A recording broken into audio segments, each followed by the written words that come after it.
Bonjour tout le monde, bienvenue sur Nozzler pour la présentation de la Creality UV01, la machine à laver et à curer de Creality. Machine très simple, fournie complète. Vous avez un bac de lavage, un panier pour mettre vos pièces. Si vous n'utilisez pas le panier, vous avez un support pour attacher directement votre plateau d'impression de l'imprimante dessus. On verra tout à l'heure, il se fixe derrière, ce qui permet d'avoir les pièces directement dans le bac de lavage. Pour le curing, tac, vous avez deux séries de lampes, une série à 385 nanomètres, une série à 405 nanomètres pour couvrir tout le spectre, une surface rotative réfléchissante. La machine est très simple à utiliser.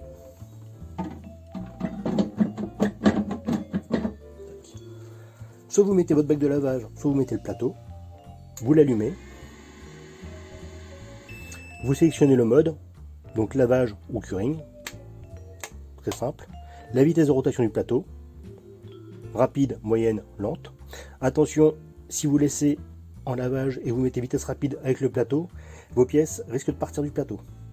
Vous mettez le temps de 2 minutes temps, et après 5, et par pas de 5 minutes, et vous mettez en marche.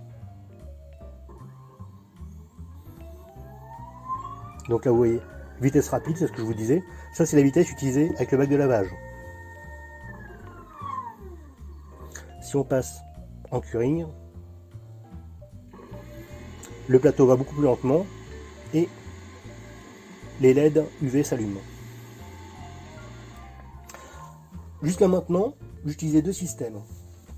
Je rinçais mes pièces à l'alcool, j'utilisais un bac à ultrasons chauffant, et une fois les pièces séchées, je les passais aux UV, avec une boîte de récupération, des bandes UV et une lampe. Ce que je vous propose,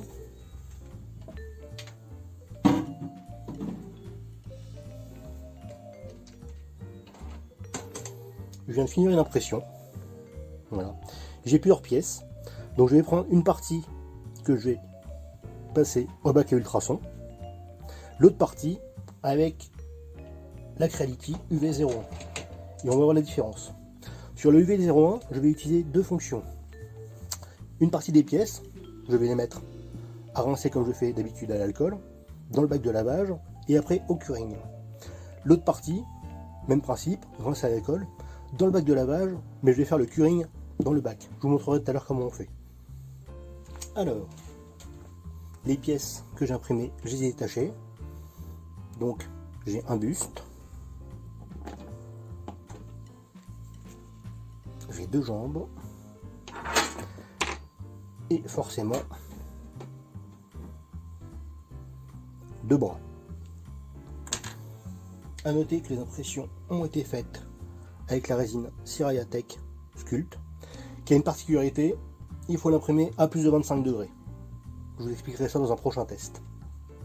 Donc ce que l'on va faire, je vais prendre les deux bras, rincés à l'alcool, je les mets dans le panier et aux ultrasons, dans un bain d'eau plus Monsieur Propre à 5% de dilution. Je vais prendre les deux jambes dans le panier de la Creality. Tac. Et je mets le bac de lavage. Voilà. Et d'ailleurs, j'en profitais pour mettre le panier correctement pour pas qu'il bouge. Alors, il y a deux crochets ici.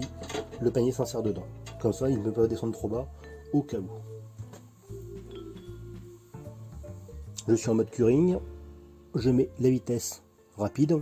C'est des grosses pièces, donc normalement elle ne devrait pas trop bouger. Et comme je mets 5 minutes aux ultrasons, je vais mettre 5 minutes. Le maximum c'est 90.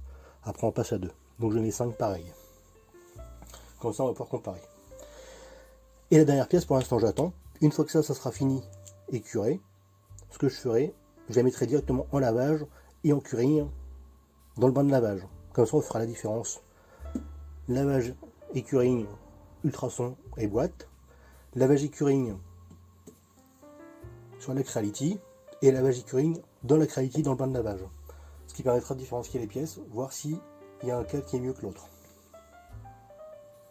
Donc là, on est en marche. Sécurité, j'ai pas mis de couvercle. Pareil, lors du curing, si vous enlevez le couvercle, tout s'arrête et les LED s'éteignent pour éviter que vous abîmiez les yeux. Donc voilà. On voit ça tourne à vitesse. Et pendant ce temps, je vais mettre en marche les ultrasons.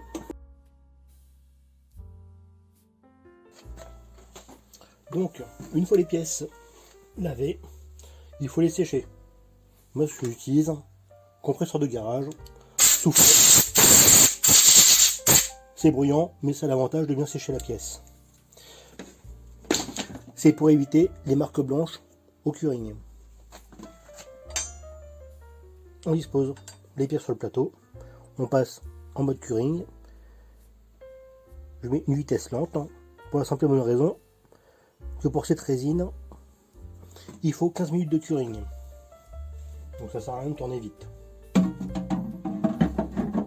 Et je remets le couvercle. Pour les bras, pareil. Je vais utiliser ma boîte avec mes bandes LED. L'avantage de l'UV01 sur la boîte, il y a un couvercle. Là, couvercle de fortune. Ça évite de vous brûler les yeux. On met en marche.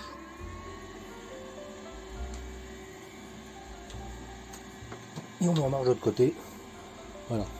Donc même si le couvercle protège les yeux, on voit que pour passer les LED, j'ai fait des trous. Donc il y a des fuites.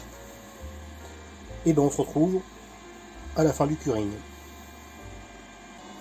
Le timer, vous réglez le temps. Et arrivé à la fin du temps, elle va s'arrêter automatiquement. Alors que là, il n'y a pas de timer, ce qui fait que si vous ne revenez pas, ça continue de cuire. A savoir qu'une résine trop cuite peut se déformer ou devenir plus fragile, donc cassante. L'arrivée à la fin du temps, ça s'arrête tout seul.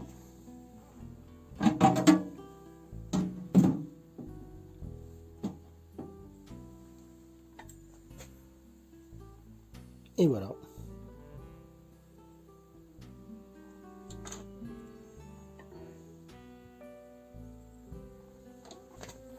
Là ici, je suis obligé d'éteindre.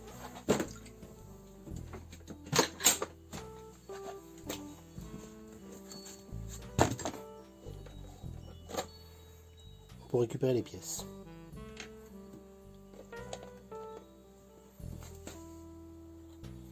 Et donc, pour la dernière, là déjà on voit la différence. Celles-là ne sont plus du tout collantes. Celle-là qui n'a pas été lavée et qui n'est pas cuite, reste collante.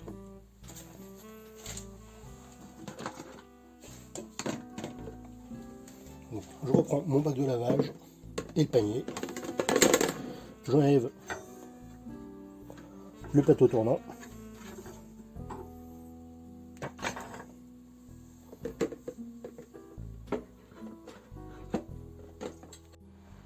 Les vidéos que vous venez de voir ont désormais quelques jours, voire quelques semaines, afin de conclure avec un minimum de recul quant à l'usage de cette Creality UW01.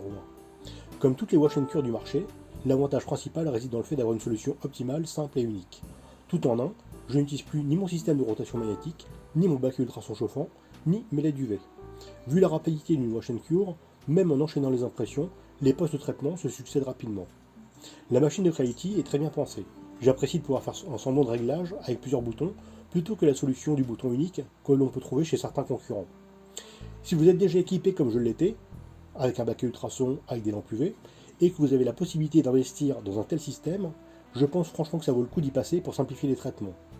Si vous arrivez dans l'impression résine que vous venez d'investir dans votre première imprimante, zappez directement la solution ultrason et bac UV pour investir directement dans une wash and cure comme cette Creality UW01. Après, le système est-il perfectible ? Toujours. Par exemple, j'apprécierais un bac cylindrique avec la possibilité de faire le curing dans le bain et une rotation adaptée dans le bac avec le liquide. Et, quitte à disposer comme celle-là de deux longueurs d'onde UV, offrir la possibilité d'en sélectionner une seule, en particulier pour les résines transparentes. Elles ont tendance à jaunir plus avec les 385 nanomètres. La solution de contournement étant le rouleau de scotch. Et fournir un filet pour laver les petites pièces, franchement, ce serait parfait. Au final, l'Acrelity UW01 est une machine au top, simple à utiliser et qui répond parfaitement à son utilisation. Un indispensable au post-traitement de l'impression résine. Si vous avez des questions, n'hésitez pas.